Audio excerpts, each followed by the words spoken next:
3 weeks now since the destruction of Mitzpe Shalhevet, the Shalhevet neighborhood here in Hebron.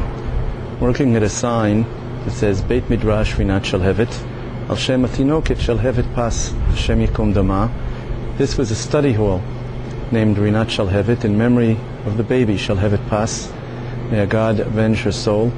Neheras al yedei ma'arechet hamishpat v'memshelet Yisrael. It was destroyed by the judicial system and the government of Israel, bifkudat irgunim antishemim b'gormei smol, on the orders of very left-wing organizations, very anti-Semitic organizations. This is what it looks like today. Totally destroyed. The entire building totally destroyed 3 weeks ago by some 1,500 to 2,000 soldiers and police who came here to remove 2 families from where they had lived. It was about a year and a half ago when we were first ordered to leave these buildings, when expulsion orders were issued. This is a picture of Rebbetzin Tzipi Shlisel being dragged away from her home by the riot squad, holding a baby in her arms because she was protesting the fact that these expulsion orders were being issued. Let's walk down here a little bit and we can see the same sign in English where it says the Mitzpe Shalhevet neighborhood is stolen Jewish property. These buildings were constructed on the ruins of the ancient Jewish quarter following the Arab massacre of Jews in Hebron in 1929. Jewish homes were destroyed and their property stolen. The Israeli government continues the banditry and refuses to return this property to the Jews. Return the stolen property to the Jews. This is what it looked like in 1929. And this is what it looks like today, in total ruins. This wasn't done by Arab marauders.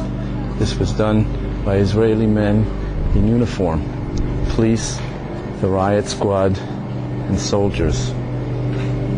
And this is, of course, only one of the 2 buildings left in ruins.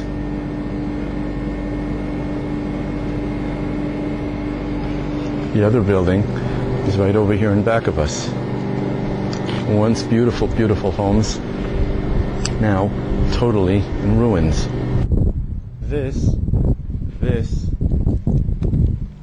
Hello? This was the home of the Alom family. A beautiful, beautiful home. You can see what's left of it today.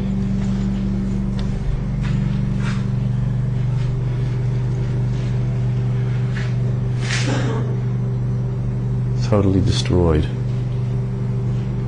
Sinks were taken out. Nothing was left. The infrastructure. They left the bathroom. This is the room adjacent to the next apartment. You can see they drilled holes in the wall to get through.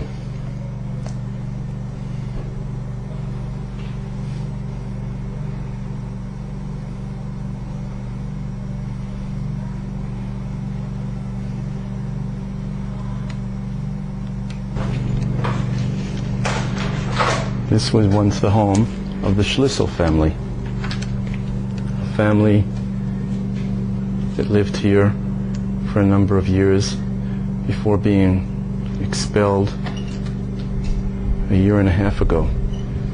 And this is the famous bunker, the Hebron bunker, in which 3 men voluntarily sealed themselves inside so as to try to prevent the expulsion. They were in here for hours. It took hours for the security forces to break through and get into it and to take them out.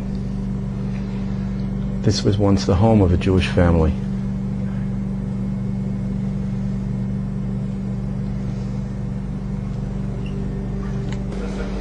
And here we come to the family, the apartment of the Bar Kochva family. Gershon and Shlomit Bar Kochva lived here with their family, and they too were thrown out. Nothing left, just pieces of glass on the floor.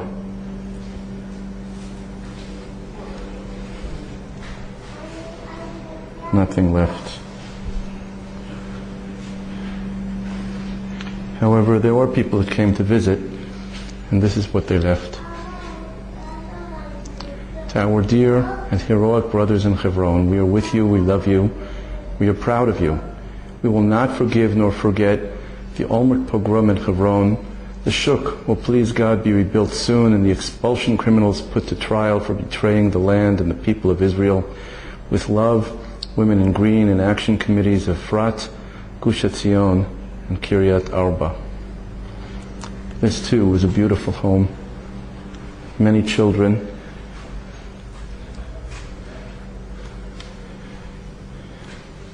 This is the room where Gershon was working on his PhD, had his computer set up, had a library, spent many hours working.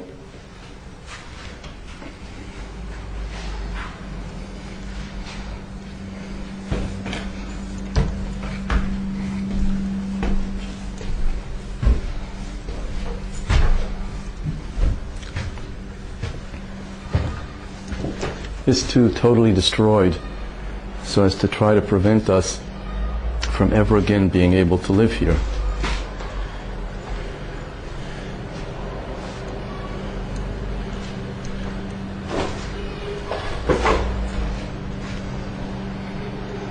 Shlomit, a very talented artist, decorated the walls for the children.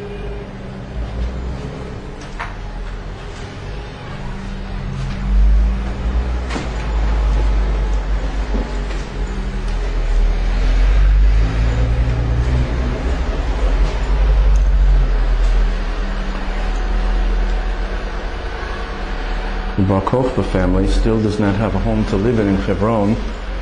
They're living temporarily in Shlomit's parents' house in Karnei Shomron, waiting, hopefully, to be able to come back before the beginning of the school year.